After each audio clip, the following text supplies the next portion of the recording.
Hello friends, आप सबका आपके अपने चैनल गोविंद लेक्चर्स में एक बार फिर से स्वागत है। तो कैसे हो आप सब? उम्मीद करता हूं आप सब अच्छे होंगे और आप सबकी पढ़ाई भी अच्छी चल रही होगी। तो कक्षा 10 भूगोल विषय के महत्वपूर्ण प्रश्न उत्तर की सीरीज में आज हम अध्याय 3 जल संसाधन के महत्वपूर्ण प्रश्नों की चर्चा करेंगे। हमने आपकी भूगोल विषय के अध्याय 1 और 2 के महत्वपूर्ण प्रश्नों की चर्चा कर ली थी। अगर आपने वो क्लासेस नहीं देखी है तो चैनल की प्लेलिस्ट पर जाकर आप उन क्लासेस को आराम से देख सकते हैं। इस क्लास में हम अध्याय 3 जल संसाधन के महत्वपूर्ण प्रश्नों की चर्चा करेंगे। तो चलिए क्लास शुरू करते हैं। देखें, पहला प्रश्न है वेरी वेरी इंपॉर्टेंट, कितनी बार परीक्षा के अंदर पूछा गया है। इनमें से किसने बांधों को आधुनिक भारत का मंदिर कहा है? इनमें से किस व्यक्ति ने बांधों को आधुनिक भारत के मंदिर कहा है? बहुत ही सरल प्रश्न है, जवाहरलाल नेहरू ने, और कितनी बार परीक्षा के अंदर पूछा गया है। ठीक है, दूसरा प्रश्न ये भी वेरी वेरी इंपॉर्टेंट, किस नदी को बंगाल का शोक कहा जाता है? किस नदी को बंगाल का शोक कहा जाता है, यानी कि बंगाल के अंदर तबाही मचाती है, उस नदी का नाम है दामोदर नदी। तीसरा, राजस्थान में वर्षा जल संग्रहण को क्या कहा जाता है? तो राजस्थान के अंदर वर्षा जल संग्रहण की जो पद्धति है उसे कहा जाता है टांका। क्या कहा जाता है? टांका। प्रश्न संख्या 4 है, निम्नलिखित में से किस नदी पर टिहरी बांध बनाया जा रहा है? तो टिहरी बांध का निर्माण किया गया है भागीरथी नदी पर। आगे बढ़ते हैं, विश्व में जल के आयतन का कितना प्रतिशत भाग अलवणीय है? अलवणीय का मतलब है कि जो शुद्ध है या पीने योग्य है। ठीक है, जो पीने योग्य जल है तो वो कितना है? वो केवल आपका 2.5% है। कितना है? 2.5%। और जो लवणीय जल है वो कितना है? वो 97.5% है। 97.5% ये आपका अलवणीय। अलवणीय तो कितना है? 2.5, जो कैसा है? शुद्ध जल है। और 97.5 ये कैसा जल है? ये आपका लवणीय जल है। ठीक है, जो पीने योग्य नहीं है।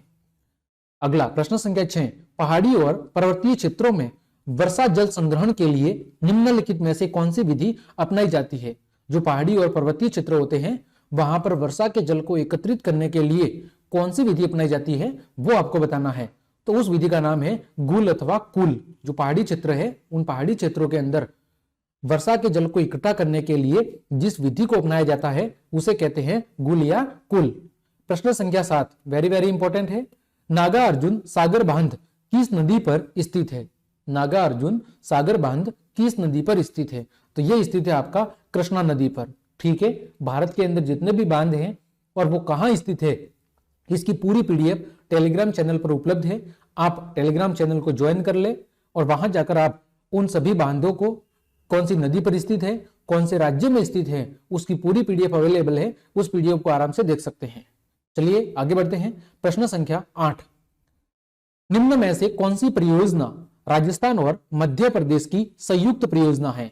इनमें से कौन सी परियोजना राजस्थान और एमपी की संयुक्त परियोजना है? तो उस परियोजना का नाम है चंबल घाटी परियोजना। भारत के अंदर जितनी भी प्रमुख नदी घाटी परियोजनाएं हैं उसकी पीडीएफ भी टेलीग्राम चैनल पर अवेलेबल है। आप टेलीग्राम चैनल को ज्वाइन कर ले, उसकी लिंक वीडियो के डिस्क्रिप्शन में है और वहां जाकर उस पीडीएफ को डाउनलोड करके आराम से आप देख सकते हैं कि कौन सी नदी घाटी परियोजना कौन से राज्य में है और कौन सी नदी पर स्थित है। वो सारी जानकारी उस पीडीएफ के अंदर अवेलेबल है। तो आपसे रिक्वेस्ट है एक बार वो पीडीएफ जरूर डाउनलोड करके देख ले। अगला है प्रश्न संख्या 9, पृथ्वी के धरातलीय जल का कितना प्रतिशत भाग खारे जल का है? खारे जल का मतलब कौन सा है? खारे जल का मतलब है वही लवणीय जल। कैसा जल? लवणीय। लवणीय का मतलब है जो पीने योग्य नहीं है। ठीक है, जो पीने योग्य नहीं है यानी अशुद्ध है, तो वो कितना है? लगभग 97%। और केवल 2.5% ही क्या है? जल जो कि अलवणीय है, यानी कि आपका शुद्ध जल है, पीने योग्य। प्रश्न संख्या 10, जयपुर शहर को किस परियोजना से पेयजल की आपूर्ति होती है? जयपुर शहर के अंदर जो पानी की जो उपलब्धता होती है, जो पेयजल उपलब्ध करवाया जाता है, वो किस परियोजना से उपलब्ध करवाया जाता है? तो इसका सही नाम है बिसलपुर बांध परियोजना या बिसलपुर परियोजना। इस परियोजना से जयपुर शहर को पानी की सप्लाई की जाती है।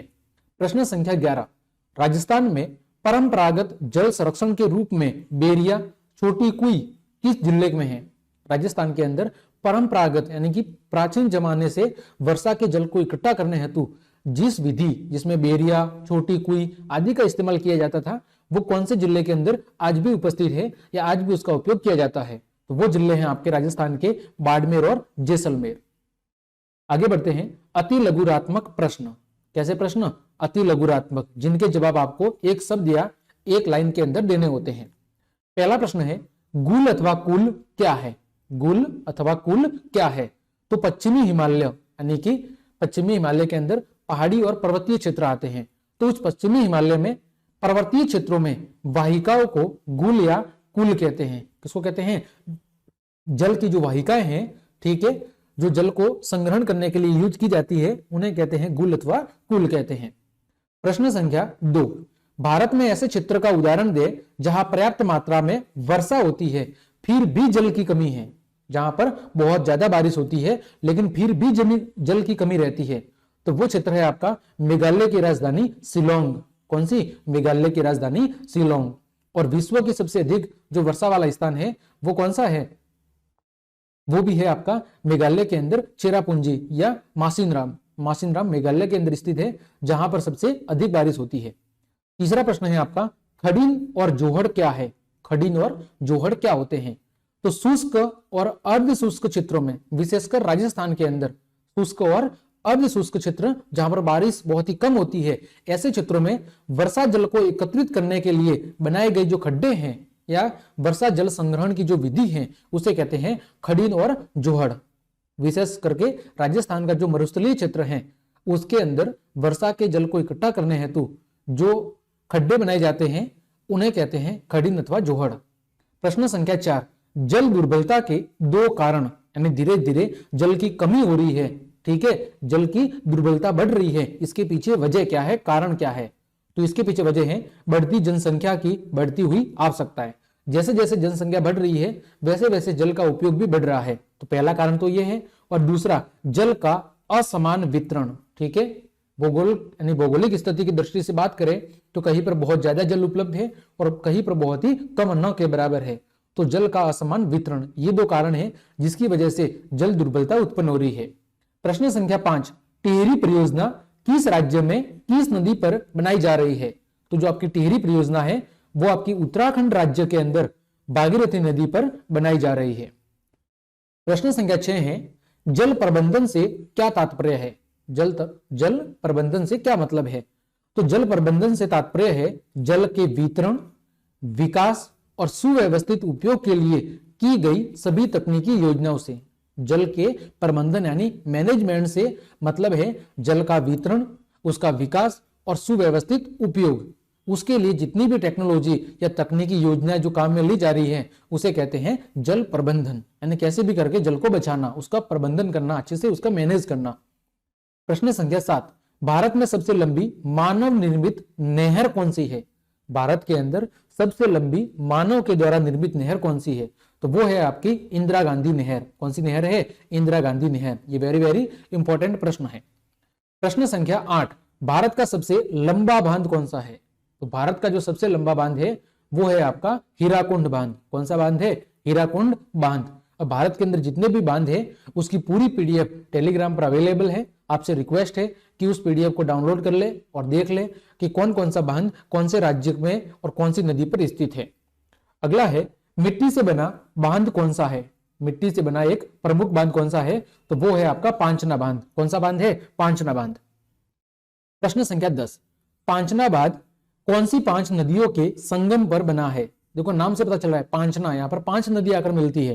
और ये कहां पर बना हुआ है? देखें तो बरखेड़ा, भद्रावती, माछी, मेसावट और अटा नदियों के संगम पर राजस्थान के करौली जिले के गुडला गांव में यह बांध बना हुआ है, पांचना बांध। राजस्थान का करौली जिला है, वहां पर ये 5 नदियां मिलती है, बरखेड़ा, भद्रावती, माछी, मेसावट और अटा। इन नदियों के संगम पर बना हुआ है पांचना बांध। प्रश्न संख्या 11, राजस्थान में आदिवासी क्षेत्रों के विकास के लिए कौन सी बहुउद्देशीय परियोजना संचालित है? राजस्थान में आदिवासी क्षेत्रों के विकास के लिए जो परियोजना चल रही है वो है माही बजाज सागर परियोजना। कौन सी? माही बजाज सागर परियोजना, जो कि MP और राजस्थान की सम्मिलित परियोजना है। ठीक है। प्रश्न संख्या 12, केंद्र सरकार द्वारा संचालित योजनाओं के नाम बताने हैं। केंद्र सरकार के द्वारा जो योजनाएं संचालित की जा रही है, ठीक है, जो बहुउद्देशीय परियोजनाएं संचालित की जा रही है उसके नाम बताने हैं। तो भाखड़ा नागल परियोजना, रिहंद परियोजना, दामोदर नदी घाटी परियोजना, हीराकुंड बांध परियोजना और कोसी और टिहरी, ठीक है, परियोजना। ये जो परियोजना है ये केंद्र सरकार के द्वारा संचालित की जा रही है, ठीक है। आगे बढ़ते हैं, लघुरात्मक प्रश्न। कौन से प्रश्न? लघुरात्मक। इनके जवाब आपको 3 से 4 लाइनों के अंदर देने होते हैं। प्रश्न संख्या 1 है जल स्वावलंबन की आवश्यकता क्यों है? जल स्वावलंबन की आवश्यकता क्यों है? तो देखें जल स्वावलंबन होता क्या है पहले। तो वर्तमान के अंदर जो भूमिगत जल है, भूमि के अंदर जल की जो मात्रा है वो धीरे धीरे गिर रही है, यानी पानी धीरे धीरे गहरा होता हुआ जा रहा है और जल की कमी होती जा रही है। इसकी वजह से जल स्वावलंबन का मतलब है कि जल को अपने स्तर पर जल का क्या किया जाए? प्रबंध किया जाए, उसका ज्यादा से ज्यादा उपयोग किया जाए, सदुपयोग किया जाए, न कि दुरुपयोग किया जाए। तो वो है जल स्वावलंबन। अब इसकी आवश्यकता क्यों है वो देखें। तो वर्तमान के अंदर भूमिगत जल का स्तर निरंतर क्या हो रहा है? गिर रहा है, कम हो रहा है।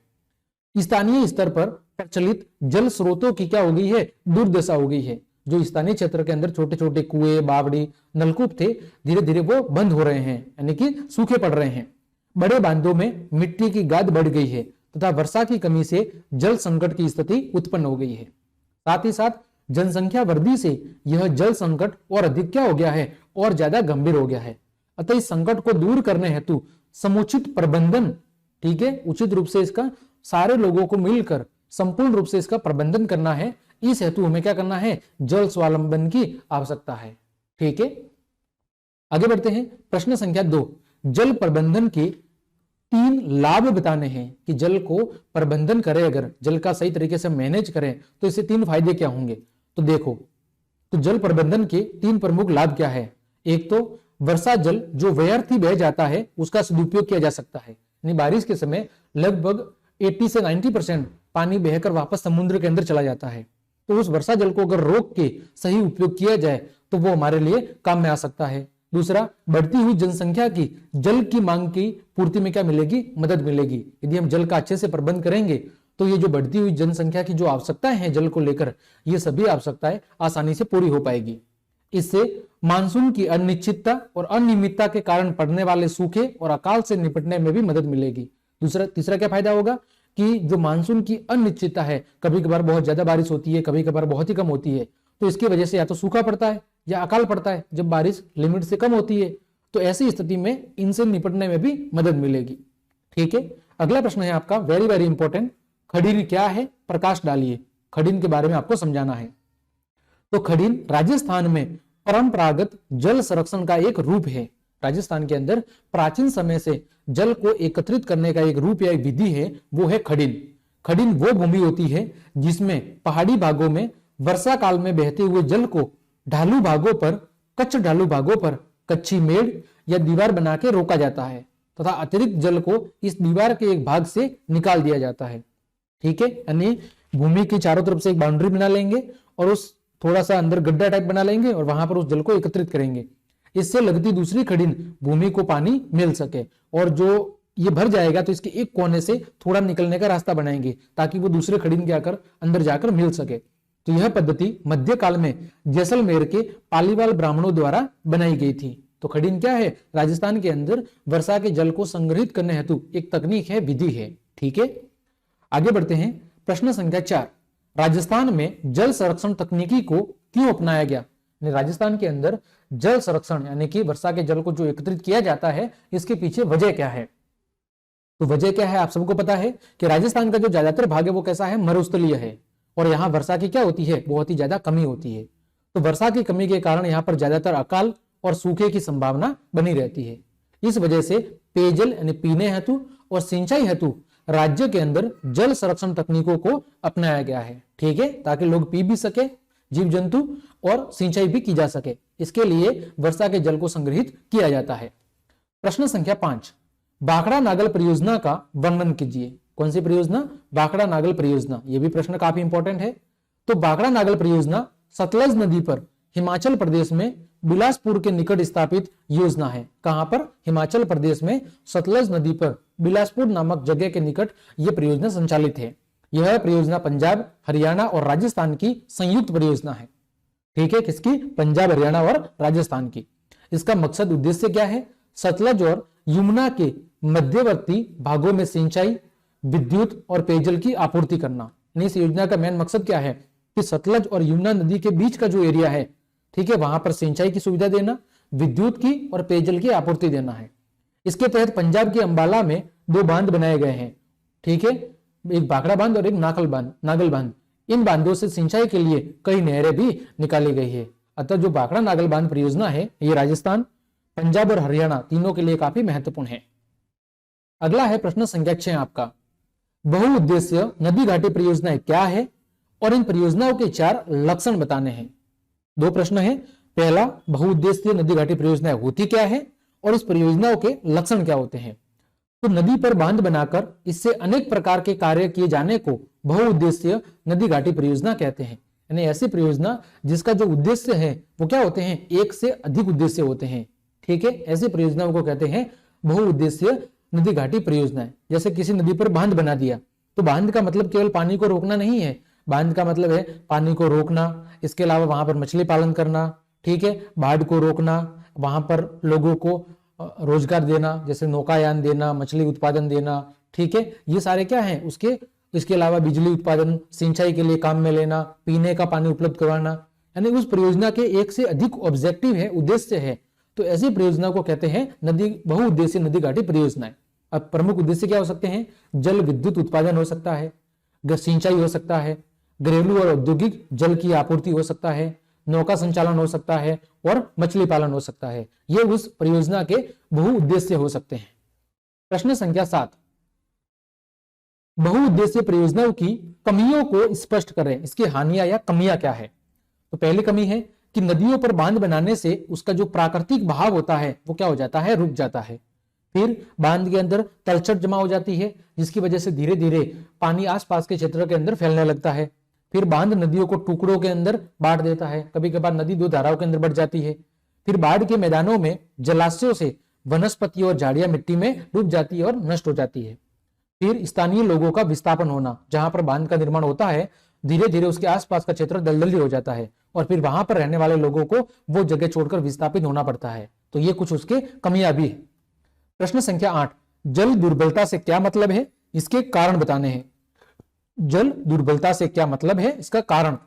तो जल की मांग की तुलना में जल की कमी, यानी जल की जितनी डिमांड है उसकी तुलना में जल की कमी होना क्या कहलाता है, जल दुर्बलता कहलाता है। जैसे जल की डिमांड है डेली एक गांव के अंदर 1000 लीटर और मिल कितना आ रहा है, समझ लीजिए 800 लीटर, तो कितने लीटर की कमी है, 250 लीटर की कमी है।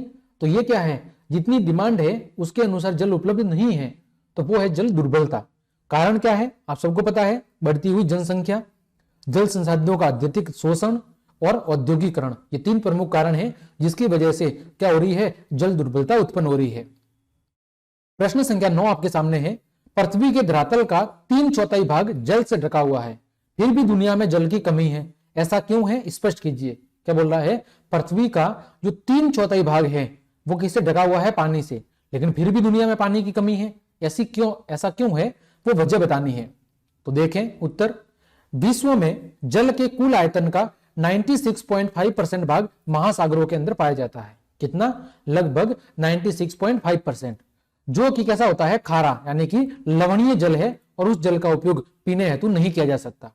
केवल 2.5% जल ही कैसा है, अलवणीय, यानी कि शुद्ध जल है, ठीक है। और लवणीय जल का लगभग 70% भाग बर्फ के रूप में पाया जाता है, ठीक है।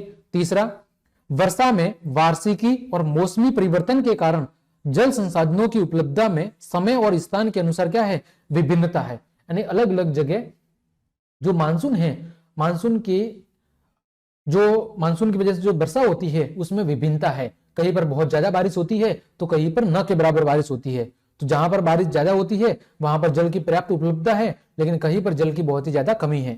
फिर जल की कमी इसके अति शोषण की वजह से, अत्यधिक प्रयोग की वजह से और समाज के विभिन्न वर्गों में जल के असमान वितरण के कारण होती है। तो ये कुछ कारण है जिसकी वजह से दुनिया के लगभग 3/4 भाग पर पानी होने के बावजूद भी आज दुनिया के अंदर जल की क्या चल रही है, कमी चल रही है, ठीक है।